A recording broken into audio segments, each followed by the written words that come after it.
Sound of that. Good Tuesday morning, everyone, and Merry Christmas Eve as we take a live look outside over downtown Denver. Dark skies right now, but here in about 18 hours or so, we're going to see that lit up by Santa Claus himself, the big man in red. Hopefully your kids don't see that. Hopefully they're asleep by that point. They better be sleeping and set the milk and cookies out for the big man. That's right. Good morning, everybody. Thanks for being with us. I'm Jordan Chavez. And I'm Erica Lopez in for Corey Rose. We want to get a check of your holiday forecast with the one and only senior meteorologist, Chris Bianchi.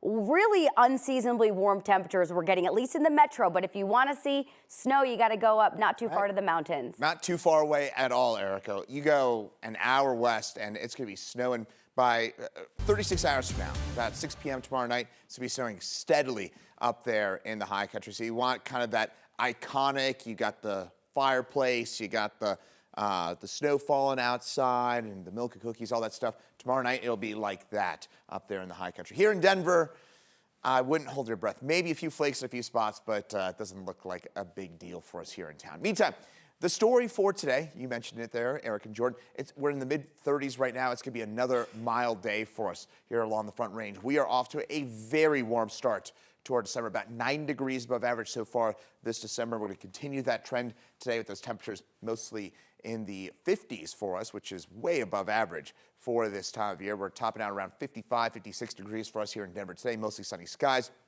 Light winds out there, and those forecast highs for today, mostly in the 50s, Eastern Plains, 40s in the high country. Average high in Denver today, 43. Record is 70, so we're going to be well above that yesterday.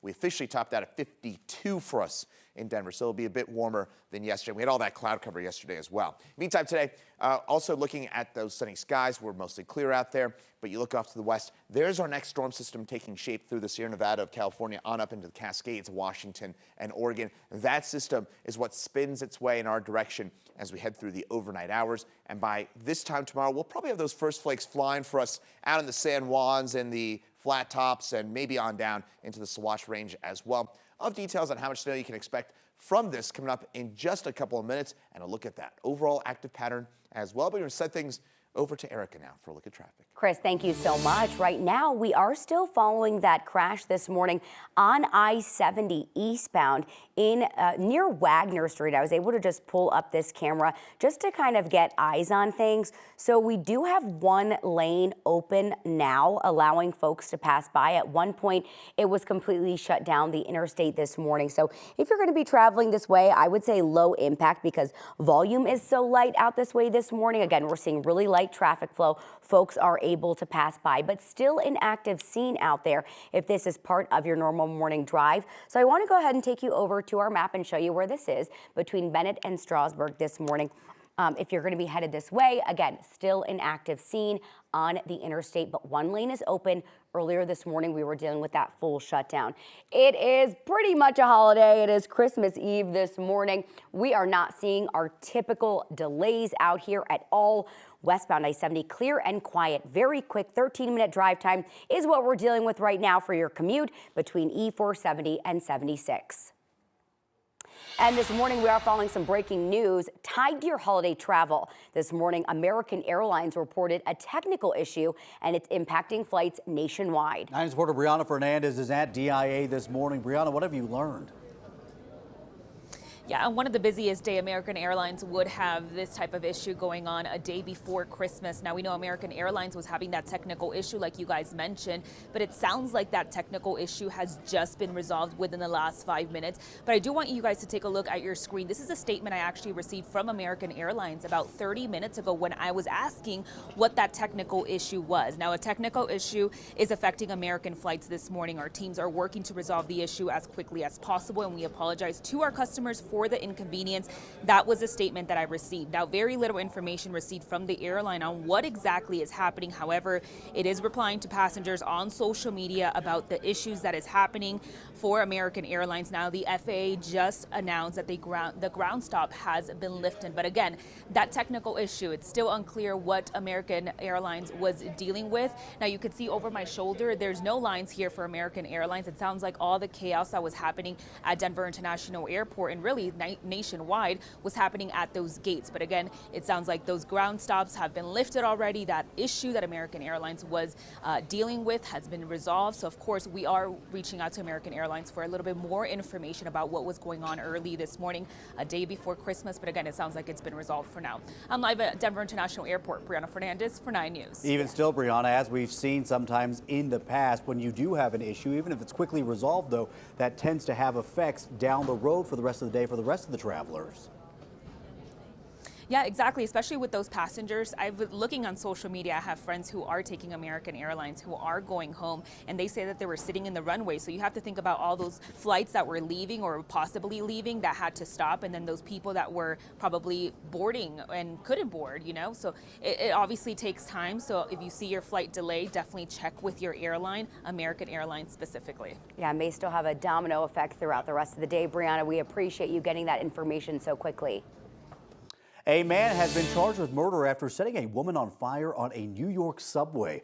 Police say 33-year-old Sebastian Zapata Khalil is a Guatemalan citizen who entered the U.S. unlawfully sometime in the past 6 years. They say he approached the woman without saying a word and ignited her clothes, engulfing her in flames in a matter of seconds.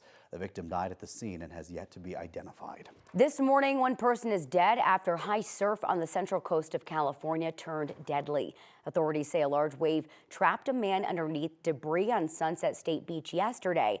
That same surf also took out part of a historic pier nearby. 3 people fell in the water when it collapsed. 2 were rescued. 1 person was able to get out on their own. The end of the wharf was under repair after already being damaged in some earlier storms. Prosecutors in New Mexico have dropped their appeal to overturn the dismissal of a criminal case against Alec Baldwin. Charges of involuntary manslaughter against Baldwin were dismissed back in July in the death of cinematographer Helena Hutchins. Baldwin's lawyers call this the final proof that he did not commit a crime during the filming of Rust back in 2021. The attorney who represents the Hutchins family plans to talk about the dismissal later today in L.A. The findings of a lengthy congressional ethics investigation into former Florida Congressman Matt Gaetz are now public. Yeah, Gaetz and some of his Republican allies in Congress report say that the report should remain private since he resigned from Congress and is now a private citizen. NBC's Chris Pallone has more details on the allegations that ultimately derailed Gaetz's bid to be Attorney General. I've been focused on the years-long House Ethics Committee investigation into former Republican Florida Congressman Matt Gaetz finally public. After a bipartisan vote to release its findings, the committee determining there is substantial evidence that Gaetz violated House rules related to prostitution, statutory rape, illicit drug use, impermissible gifts, special favors or privileges, and obstruction of Congress. Committee member Glenn Ivey, a Democrat, voted to release the report. This is something the public should know. They should have a chance to see what this information is. You never know what he might do down the road. The report points to a 2017 encounter Gaetz had with a woman who testified she had sex with him when she was 17 and had just completed her junior year in high school. The committee also detailed $90,000 in payments to 12 women that investigators concluded was used to pay for sex and illicit drugs. Gaetz denies the allegations, admitting instead to womanizing, drinking, and smoking in the past, claiming his conduct was embarrassing but not criminal, emphasizing the Department of Justice chose not to charge him after a lengthy investigation. Sunday, Gaetz mused about his future in politics. maybe I'll just run for Marco Rubio's vacant seat in the United States Senate and join some of those folks. Well, I'd like to say that, this is the type of thing that would end someone's career. I'm just not so sure I can say that anymore. Gaetz resigned from Congress when President-elect Trump picked him to be Attorney General. He withdrew from consideration as the fight over releasing the Ethics Committee report intensified. Chris Pallone, NBC News, Washington. Gaetz had made a last-minute bid to block the report from being released. His attorneys called it an unconstitutional overreach for a now private citizen. Well, listen up, renters. An algorithm could be determining your monthly rent payment. A new report from the Biden administration found those algorithms are causing renters to pay more. Yeah, not what you want to hear. In the report found in Denver, algorithms drive rent up by an average of $136 a month. Critics argue landlords are using the technology to artificially inflate rental prices. Colorado is included in a multi-state lawsuit against RealPage, which uses non-public data like occupancy, lease terms, and floor plans to set local price points. The lawsuit claims that that's collusion. RealPage argues it's just giving recommendations and does not push companies to go with their findings.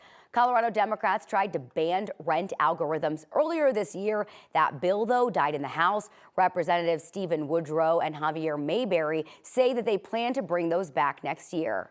A New Jersey man is cashing in an early Christmas gift. The winner of a $1.1 billion lottery jackpot from back in March finally claimed his prize. The player has chosen to remain anonymous. We can understand why.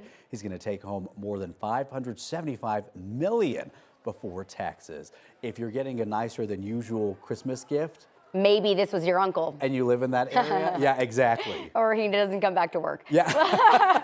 Well, there's still a chance for others to have a Christmas miracle. You do have a chance to try your luck in the next Mega Millions drawing. The jackpot up to $970 million. It's the largest prize ever for the month of December. That next drawing is tonight. A little history lesson. The Mega Millions has only been won once on Christmas Eve. That was in 2002 when a $68 million ticket was sold in New York. And guess what? That prize went unclaimed. You feeling lucky today, Bianchi? Sure. I feel lucky. That didn't sound great. Sure. I feel lucky. I mean, you know what? I'll take a look at that. I was just thinking, I got some friends in New Jersey. Maybe I'll send us a text. Yeah. Check those Wawa receipts and see. Absolutely. Send me a hoagie while you're at it. Yeah, exactly. Get one of those hoagies out there and Wawa. That's a Jersey reference. Meantime, 4 inches of snow overnight at Loveland ski area. This is not exactly a huge snow event that we saw here in the high country, but enough to hopefully have some freshies out there on the ski slopes on this Christmas Eve. We're going to get a lot more than this, though, in a lot of the high country for tomorrow and into your Thursday morning. I'll have details of that for you in just a couple minutes.